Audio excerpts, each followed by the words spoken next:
बिस्मिल्लाहिर्रहमानिर्रहीम, अस्सलाम वालेकुम। This is me Umair Malik on the behalf of English in. उम्मीद करता हूँ आप सब खैरियत से होंगे, ठीक ठाक होंगे।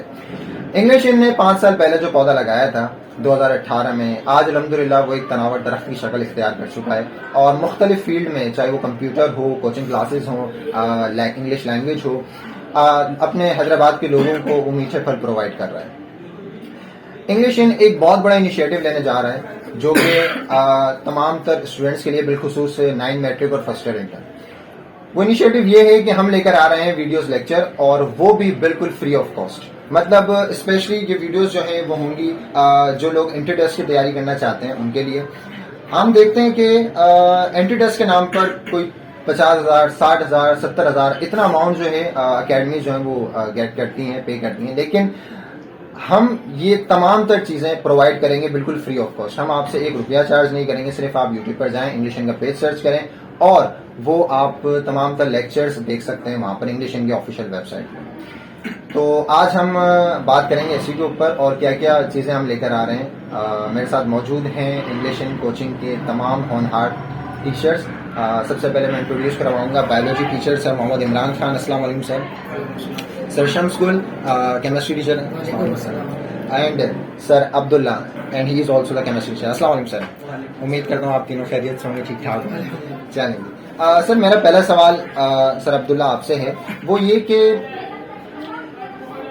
ये जो सिस्टम आप शुरू करने जा रहे हैं इंग्लिश इन के पेज से, ऑफिशियल पेज से, क्या क्या चीजें हैं, कौन कौन से लेक्चर्स इसमें होंगे और क्या क्या एक स्टूडेंट जो है वो देख सकेगा, सीख सकेगा, इसके बारे में थोड़ा सा बताएं जी।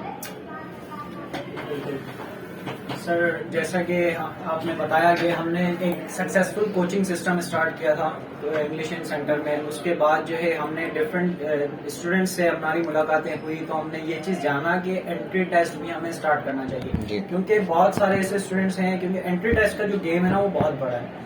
बहुत सारे ऐसे प्रोफेशनल इंस्टीट्यूट्स हैं जो कि एंट्री टेस्ट के लिए स्टूडेंट से बहुत ज़्यादा फीसेज होती हैं, जैसे कि 30,000, 40,000, 50,000। अब कुछ स्टूडेंट्स ऐसे होते हैं जो फीस नहीं दे पाते, जो इतनी ज़्यादा फीस जो नहीं दे पाते, जो है इतना ज़्यादा, अगर उसका एक अकेडमी का टाइम जो है वो एक पर्टिकुलर टाइम होता है, वो टाइम नहीं दे पाते बहुत सारे स्टूडेंट्स, क्योंकि ये एज ऐसी होती है कि बॉयज़ को स्पेशली जो है वो काम करना पड़ता है। तो उसके हवाले से जो है हमने सोचा कि हम ऑनलाइन एंट्री टेस्ट का सिस्टम स्टार्ट करते हैं, क्योंकि ये फ्री ऑफ कॉस्ट होगा। तो इसमें स्टूडेंट्स को जो है वो मनी का भी कोई प्रॉब्लम नहीं होगा और टाइम का भी कोई प्रॉब्लम नहीं होगा। और इसमें ये होगा कि आप एक लेक्चर अगर आपको समझ नहीं आया, अगर अकेडमी होती तो वो एक लेक्चर आपको एक दफा मिलता, आप दोबारा उसे तो नहीं सुन सकते थे, फिर आप उसमें से क्वेश्चन जरूर कर सकते थे, लेकिन वो पूरा लेक्चर आपको दोबारा नहीं मिल सकता था।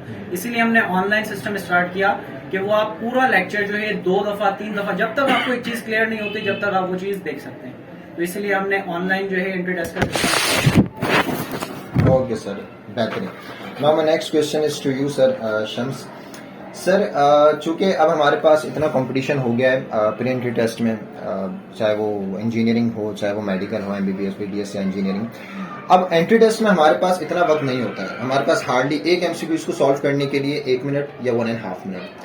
इतने कम समय में, इतने कम वक्त में एक स्टूडेंट जो है वो किस तरह इसको सॉल्व कर सकता है? क्या स्टूडेंट के जहन में होना चाहिए? क्या उसे कोई ग्राफ बनाना चाहिए या नहीं बनाना चाहिए? मतलब ड्यूरिंग इंटरमीडिएट, जब वो इंटर में है, फर्स्ट ईयर में है, तो उसे कोई प्लानिंग करनी चाहिए या भी नहीं करनी चाहिए? वालेकुम अस्सलाम। First of all thank you so much sir. मैं सबसे पहले तो स्टूडेंट को जो है वो एक पूरा प्लान बनाना चाहिए इसके लिए, क्योंकि जाहिर सी बात है एंट्री टेस्ट एक कुछ छोटी चीज़ नहीं है। क्योंकि जब बच्चा फर्स्ट ईयर एंटर करता है तो डिफरेंट चैप्टर्स वगैरह, डिफरेंट सब्जेक्ट्स को स्टडी करता है, तो ये तमाम सब्जेक्ट को उसको पढ़ना होता है। तो उसमें जितना भी, सबसे पहले हम क्या करता है, कोई भी स्टूडेंट क्या कर सकता है प्लानिंग के लिए, तो उसे एक पेज निकालना चाहिए सबसे पहले खुद। ठीक है। अगर वो सीरियस है स्टडी करने की, ठीक है, तो सबसे पहले वो चेकलिस्ट बनाए। उस चेकलिस्ट में सबसे पहले वो लिखेगा वो चैप्टर्स जो उसने स्टडी कर लिए हैं, जो उसके सिलेबस में शामिल है। उसके बाद वो लिखेगा वो चीज़, जैसे कि उसको कितने चैप्टर्स ऐसे हैं जो उसके स्ट्रॉन्ग है, कौन से वीक है और कौन से मीडियम है, तो उससे ज़्यादा तवज्जो उन पर देनी है जो उसके वीक और मीडियम है। उसके बाद वो टाइम टेबल अपना बनाए। ठीक है। देन उसके बाद 4 चीज़ें आती हैं जो बेस्ट प्रिपरेशन के लिए होती हैं, जैसे कि बैकलॉग होता है हमारे पास, करंट होता है और रिवीजन, और 4th वन इज टेस्ट।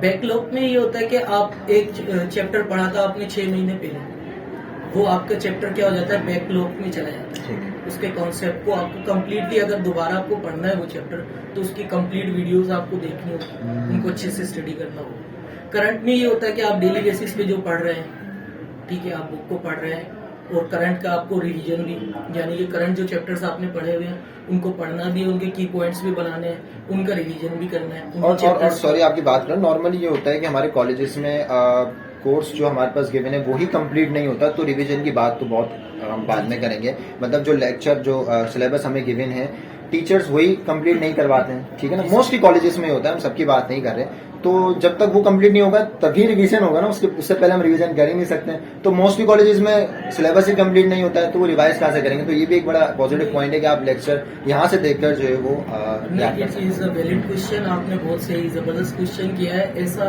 क्योंकि अभी कोविड सिचुएशन भी गुजरी थी तो बहुत से स्टूडेंट ऐसे थे जिन्होंने 9th में कुछ नहीं पढ़ा, ठीक है, मगर वो आगे फॉरवर्ड हो गए गवर्नमेंट की वजह से, सही, तो उनके मैट्रिक में उनको कॉन्सेप्ट में मसला हुआ। ऐसे ही फर्स्ट ईयर के कुछ स्टूडेंट्स थे जो इंटर में आ गए, कुछ चैप्टर्स उनके नहीं थे जो उन्होंने नहीं पढ़े कोविड की सिचुएशन की वजह से। तो उसके लिए क्या एक प्लानिंग होनी चाहिए स्टूडेंट की, तो उसकी प्लानिंग भी बैकलॉग में आती है, ठीक है। तो बैकलॉग वो चीजें होती है जो हमने सही से पढ़ी नहीं, सही, या हमने कॉन्सेप्ट सही से हमें समझ में नहीं आया, ठीक है, तो वो हम बैकलॉग में रखते हैं। और बैकलॉग का एक पूरा प्रोसीजर ये है कि आप अपना एक रजिस्टर बनाएं, उसमें वो पूरे टॉपिक को आप पढ़ें, चैप्टर को अगर टॉपिक रहते हैं तो टॉपिक डिस्कस करें, पढ़ें, और चैप्टर्स रहते हैं तो चैप्टर्स की पूरी पूरी आपको वीडियोस देखकर खुद आपको उनमें से की पॉइंट्स निकालने हैं। तो बेस्ट अवेलेबिलिटी क्या है, हमारी जो वीडियोस होंगी उसमें ये तमाम चीजें आपको अवेलेबल मिल जाएगी, तो आपके लिए सबसे ज्यादा आसानी होगी, आप आसानी से अपने जो है की पॉइंट्स बना सकते हैं। उसका एक अलग रजिस्टर होता है।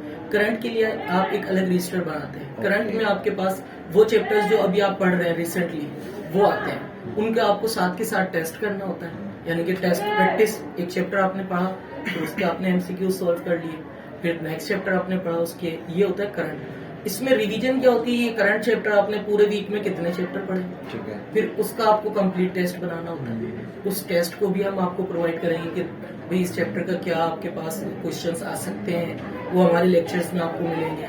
उसके अलावा अलग वीडियोस बनेगी, उनमें एमसीक्यूज हम सॉल्व करके दिखाएंगे। हम आपको ट्रिक्स बताएंगे कि कैसे आप मुश्किल क्वेश्चन को आसान कर सकते हैं। बहुत से क्वेश्चन ऐसे भी होते हैं एंट्री टेस्ट में कि बच्चा उसे मुश्किल समझ रहा होता है, उसके जवाब उसके क्वेश्चंस में ही होते हैं, खासतौर पे केमिस्ट्री के क्वेश्चंस ऐसे होते हैं, तो आप उनको इजीली सॉल्व कर सकते हैं। और इसके अलावा मैं आपको एक और चीज बता रहा था टेस्ट के हवाले से। तो करंट के बाद हमारे पास आ जाता है टेस्ट।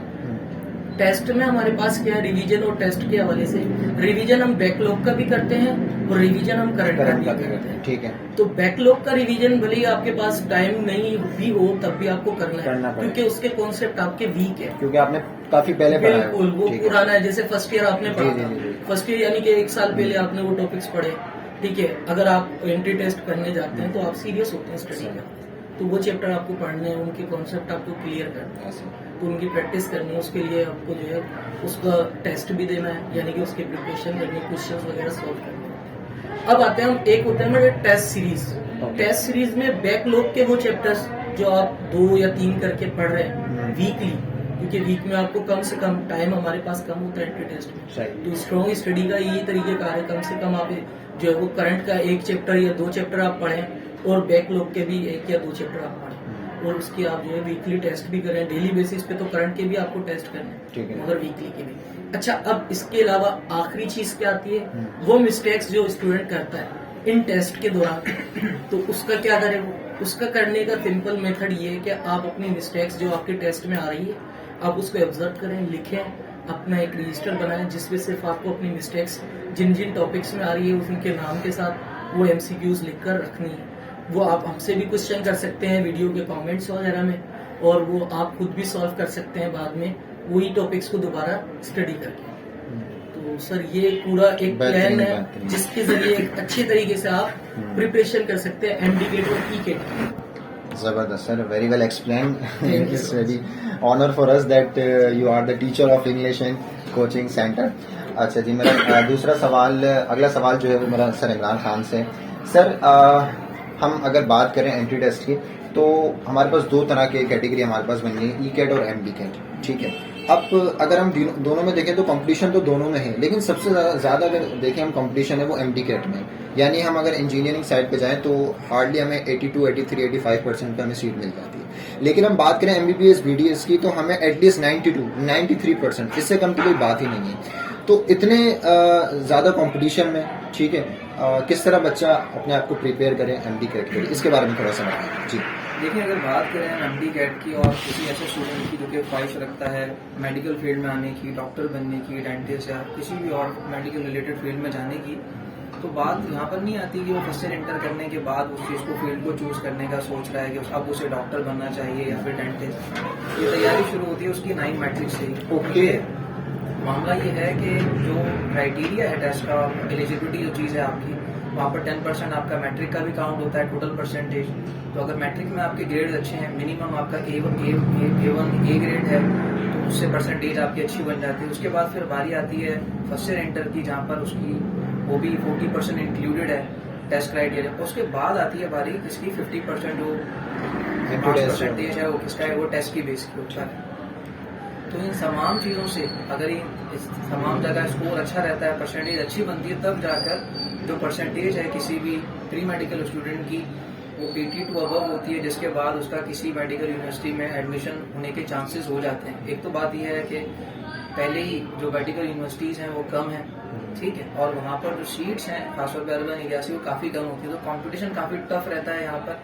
और आपको पता है क्योंकि जो जॉब है वो भी वहाँ पर वो बहुत ज़्यादा मेरिट को मांगती है। डॉक्टर होना एक बहुत ज़्यादा नोबल प्रोफेशन है, आपको नोबिलिटी भी मिलती है, पैसे भी मिलते हैं साथ साथ, और बहुत ज़्यादा इज्जत भी मिल रही होती है, ठीक है। तो उसकी तैयारी यही है कि अभी जो स्टूडेंट खासतौर पर फर्स्ट ईयर इंटर में है, उन्हें पहले से पहले तो क्या करना चाहिए कि अपने फर्स्ट ईयर इंटर पर फोकस रखें, वहाँ पर जो भी अपने कॉन्सेप्ट्स को क्लियर पढ़ें, हर टॉपिक को अच्छी तरह से पढ़ें, समझें, और फर्स्ट ईयर इंटर में सबसे पहले कोशिश करें कि अच्छे से अच्छे ग्रेड्स हों, उनके मिनिमम A ग्रेड हो, ताकि वो एक अच्छी परसेंटेज बना सके उनके टेस्ट के लिए।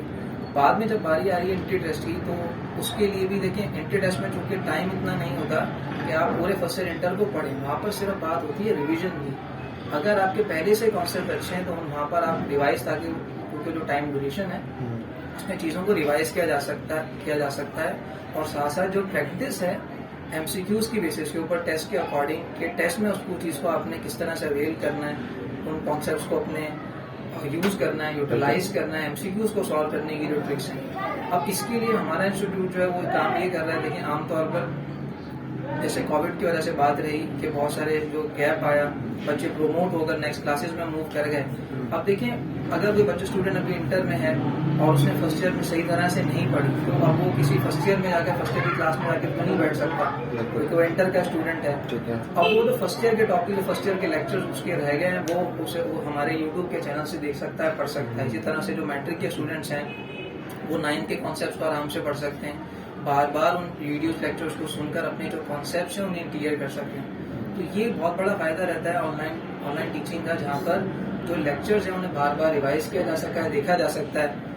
सर, यहाँ पर एक पॉइंट मैं ऐड करना चाहूँगा, जिससे हमारे बहुत से स्टूडेंट्स ऐसे होते हैं कि जिनको ये कहा जा रहा होता है एंट्री टेस्ट बहुत हार्ड है, टफ है, तो ऐसा बिल्कुल भी नहीं है। अच्छा। जैसे सर हमें बता रहे थे, माशाल्लाह सर ने बहुत अच्छा एक्सप्लेन किया है कि 9th मैट्रिक में अगर हम स्ट्रॉन्ग स्टडी कर लेते हैं तो हमारी बेसिक अच्छी हो जाती है। इसमें स्कूलिंग का भी बड़ा किरदार है ना, कि अगर जिस बच्चे की स्कूलिंग अच्छी है तो वो इजीली जो है गेट कर सकता है। बिल्कुल आप सही। लेकिन वही बात की जाए कि ये प्री मेडिकल का डॉक्टर बनना ऐसा काम है जो कि मुश्किल तो है लेकिन नामुमकिन नहीं है। बहुत सारे लोग डॉक्टर बनते हैं और बन सकते हैं, लेकिन उसके लिए पीछे से ही मेहनत हो, आपका स्कूलिंग, आपकी कॉलेज, और उसके बाद जो एंट्री टेस्ट की प्रिपरेशन है वो बहुत अच्छे से हो। जो स्टूडेंट हो, प्री मेडिकल का स्टूडेंट, बहुत ज़्यादा सीरियस हो, अपनी स्टडीज़ को सीरियसली ले रहा हो, खुद से वो अपनी चीज़ों को हैंडल कर रहा हो और खुद से अपने आप को जज कर रहा हो, ठीक है।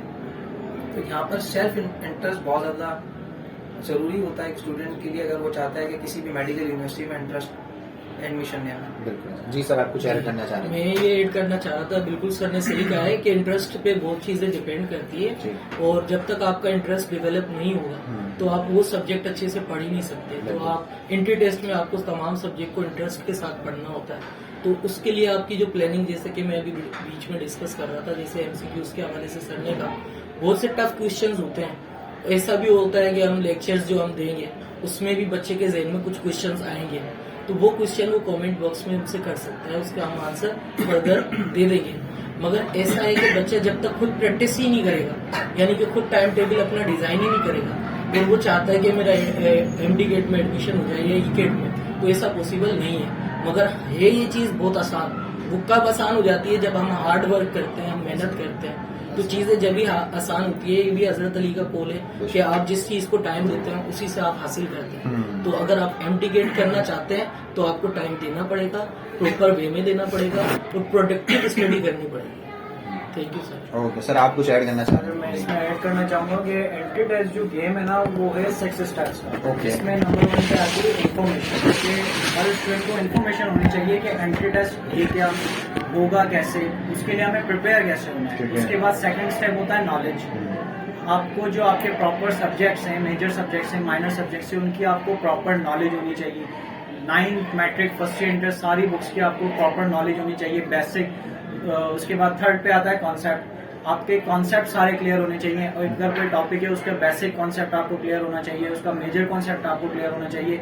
अगर मैं अपने फील्ड की बात करूँ, केमिस्ट्री की, केमिस्ट्री फील्ड में बहुत सारी एक्सेप्शंस आती है ना।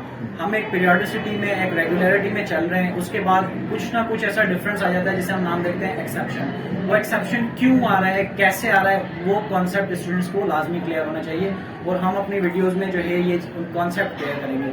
नंबर 4 पे आता है स्पीड। Okay. क्योंकि एंटी टेस्ट जो गेम है वो टाइम लिमिटेड होता है, और बहुत सारे MCQs होते हैं जो टाइम कंज्यूमिंग होते हैं, तो आपको जो है अपनी स्पीड जो है वो बढ़ानी पड़ेगी MCQs को सॉल्व करने की।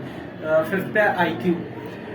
बहुत सारे MCQs ऐसे होते हैं जिसमें आपको कॉन्सेप्ट या नॉलेज की नहीं, आपको IQ की जरूरत होती है, क्योंकि आप MCQs को देखकर, उसकी टर्म्स को देखकर आप ऑप्शन में से जो है आप उसे क्लियर कर सकते हो। सिर्फ आप ऑप्शंस देख के आप अपने IQ को यूज करके जो है आप उसको MCQ को क्रैक कर सकते हो। और नंबर 6 स्टेप है कॉन्फिडेंस। आपने जो MCQ क्लियर कर लिया अपने माइंड में, IQ यूज करके, अपनी नॉलेज यूज करके, कॉन्सेप्ट यूज करके, तो आप उस पर कॉन्फिडेंट रहें कि मैंने जो किया है वो सही है। अगर आप थोड़ा सा भी डगमगाते हैं ना, फिर सिर्फ MCQs नहीं, आप पूरा जो है सिस्टम में फेल हो जाते हैं।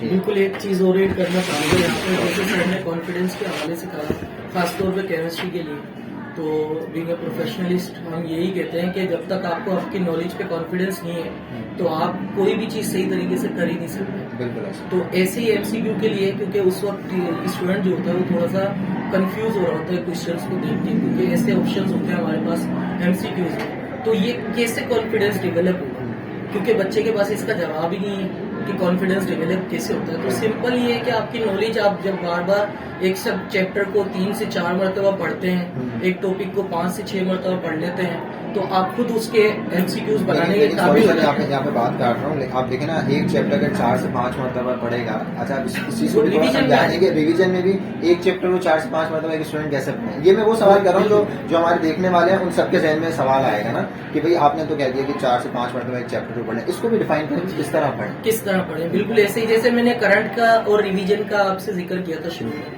तो जब हम करंट और रिवीजन पर आते हैं ना, तो इसमें इस रिवीजन में तमाम चैप्टर बार बार रिवाइज हो जाते हैं। अच्छा, टॉपिक जो है इस तरीके से, हाँ, जब तक होते आपके वीक चैप्टर्स और मीडियम चैप्टर स्ट्रॉन्ग में नहीं आ जाएंगे, उस वक्त तक आपको जो है वो इनको करना है स्टडी, और इनकी प्रैक्टिस करनी है, MCQs बनाने हैं, खुद भी बना के सॉल्व करने हैं, कहीं से उठाकर भी आपको सॉल्व करने हैं। जैसे हमारे सेंटर के हवाले से हो गए, हम लोग जो है वो अपने पेज पर, हमारे तमाम सोशल मीडिया जो है वो हमारे जो है उन पर वीडियोस में MCQs देंगे।